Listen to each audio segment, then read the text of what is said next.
नमस्कार दोस्तों, education wire channel में आप सभी का पुनः स्वागत है, अभिनंदन है।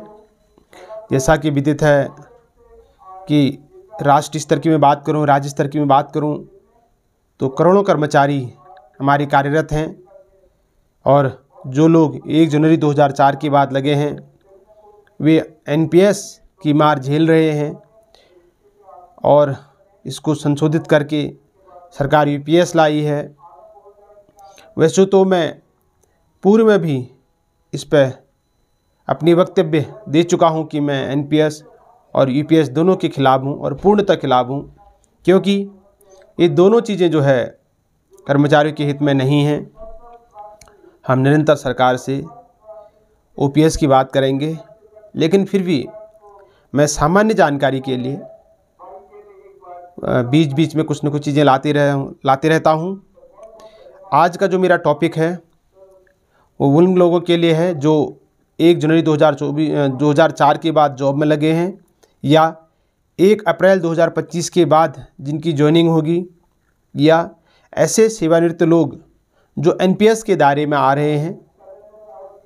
उनके लिए 1% अगर, वैसे तो मैं इस विषय में पुनः आपसे कह रहा हूं कि मैं न तो एनपीएस के पक्ष में बात करूंगा न यूपीएस के। मेरा जो पक्ष रहेगा वो हमेशा ओपीएस के पक्ष में रहेगा, लेकिन मैं एक सामान्य जानकारी के रूप में इस चैनल के माध्यम से आपको बताना चाह रहा हूं। तो हमें जो है, अगर कोई 1% कर्मचारी यूपीएस के विषय में सोच रहा है तो उसे कौन सा फार्म इसके लिए भरना पड़ेगा। पहली बात तो मैं आपको बता दूं, इसके 2 चरण हैं, एक ऑनलाइन है और एक ऑफलाइन है। कैसे भरना है, क्या भरना है, वो इसके अगली वीडियो में होगा। अभी कौन कौन से फार्म किस व्यक्ति को भरने हैं इस विषय में मैं चर्चा करना चाहूँगा। सबसे पहले तो पहला बिंदु होता है ऑनलाइन का। तो ऑनलाइन में भी 4 कैटेगरी दी हुई हैं, जिनमें पहला, जिन्होंने 1 जनवरी 2004 के बाद राजकीय सेवा में अपनी नियुक्ति पाई है, वो केंद्र सरकार के कर्मचारी हों या राज्य सरकार के कर्मचारी हों, तो उन्हें जो ऑनलाइन फॉर्म ये एनपीएस की जो वेबसाइट है तो उसमें आप NSDL डालेंगे, यानी www.enps.nsdl जो साइट है, इसमें आप जाएंगे ऑनलाइन। वहाँ पर जो वर्तमान में 1 जनवरी 2004 के बाद जो कर्मचारी हैं और एनपीएस के तहत उनका अंशदान कट रहा है, तो वो लोग फार्म A2 भरेंगे। उनका जो फार्म होगा वो फार्म A2 होगा, उसको भरेंगे।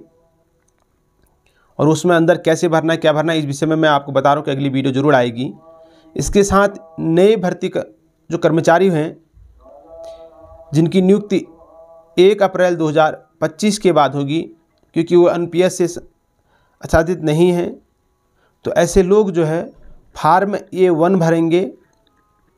उसके अलावा जो सेवानिवृत्त लोग हैं या रिटायर हो चुके हैं और एनपीएस के दायरे में आ रहे थे और वो भी यूपीएस लेना चाहते हैं, तो उनको फार्म B2 भरना होगा। और ये सब ऑनलाइन भी है और ऑफलाइन भी है।